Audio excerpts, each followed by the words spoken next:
Hey guys, Oscar's here with another narrated Wi-Fi battle. Narrated? What the hell is that?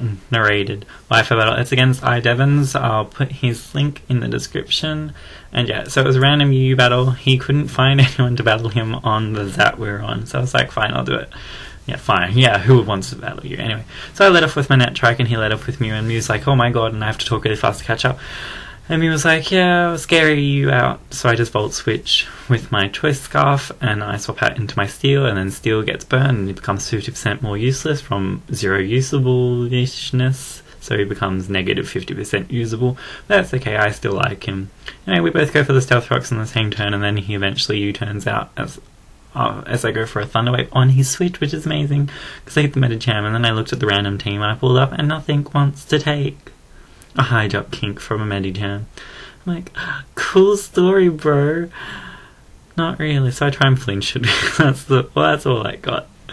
And yeah, it breaks through it, and I'm like, yeah, whatever. I've read your rocklet, put up its rock. So I come in and I intimidate it, and I'm like, yeah, intimidation. And then I don't know what I go for here. Rapid spin? Yeah, rapid spin, predicting the swap because he got intimidated. So yeah, that's right. I think he might have been choice banded actually, thinking about damage later on, but we'll just keep that in mind. So I swap out expecting the Will-O-Wisp, as everything else I have wants to not take a Will-O-Wisp, because Will-O-Wisp reduces attack for all those that are silly like me didn't figure out Burn did that until like somewhere through 4th generation. Anyway, being in the 5th generation, I'll keep on this match. So he goes for a burn again and again. I think he eventually hits one, and I go for a flamethrower to test the damage after I swap, and then I go for a volt switch expecting him to switch, and I want to switch out as well because he can't really do much while he's in there, and then I go back into this, seeing he goes into Clefable, and seeing that he went into Clefable, I'm like, let's go for a close combat, because he's going to expect me to switch, expecting him to switch. I was like, I'll predict you to predict me. So then he goes for that, and now I really should have swapped out, knowing Mew was coming back in to resist the next close combat, because nothing else I would have had would have done anything. So yeah, at least I weakened it a bit more, it can take some more damage. Expecting another Will-O-Wisp, I swap into this, but he just goes for a U-turn, which I could have gone for another close combat, because now I realise that it probably had no attacks. That's okay, because I now can sacrifice my minute trick. Yeah, I didn't remember this, but I sacrifice it to bring in my own choice Flygon.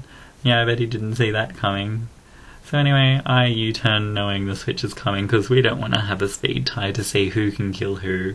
It'll all come down to luck, and that's just silly, but that's why I did it in my amazing swap. Anyway, I go into my insecure, because he's insecure about what colour he wants to be, so that's why he's insecure. I go for the Sucker Punch first, because I'm expecting to die, and then I see how much damage it does, and I'm like, yeah, let's go for return, but I hit recover, because I read recover as return, and then I get owned by a high jump, kick, critical hit, mega damage. You know, he died 5 times over. So then I swap into this, and I'm like, oh, yeah, Sucker Punch will kill it. No. So after the Intimidate, he does that much damage still, and my topped up Hitmon top is pretty strong, and I'm like, I should have just gone for close combat. That probably would have killed, but no, I was too scared that he would resist it. So anyway, he goes into Lilligant, and I'm like, swap out, because I'm expecting to sleep powder. What? Sap Sipper, yeah! And then I go for the stab return +1, like amazing attack damage, whoa! And one hit it. And then he sends that Flygon. I'm like, oh shit, I don't have anything to deal with this. And then he goes to the Outrage, and I'm like, owie, owie, owie, ow. And I live, and I'm like, yay! And now I'm like, if I had gone for a turn, it would have died, and I probably would have done a lot better in this match, but no. So then this dies, and I'm like, how exciting. Actually, no, it wouldn't change anything. It still would have died from Life Orb, and I just would have still Mark Punched. No, I would have just swapped this in on whatever he swapped in. Anyway, so I Mark Punch, get some lefties. I'm like, yeah. Then this comes in, and I'm like, let me predict you to go for an attack. So I Sucker Punch, and Sucker Punch does no damage, and he waterfalls, and I lived somehow. Anyway, so yeah, now I make a really stupid mistake and go for Sucker Punch again. I was really thinking I should go for the close combat, but I didn't, because that's what retards do. Anyway, so now this time I think I go for the close combat. Doesn't matter, Aquajet I'm pretty sure he would have outsped me even I went for a Mark Punch. And so now I go into my Flygon, and my strongest move is Outrage. I just go for the Outrage, and he waterfalls me for the victory. So I hope you guys enjoyed this WHOOOO battle. It was quite close. I made some stupid mistakes, but I was freezing to death anyway. So comment, rate, subscribe. Thanks.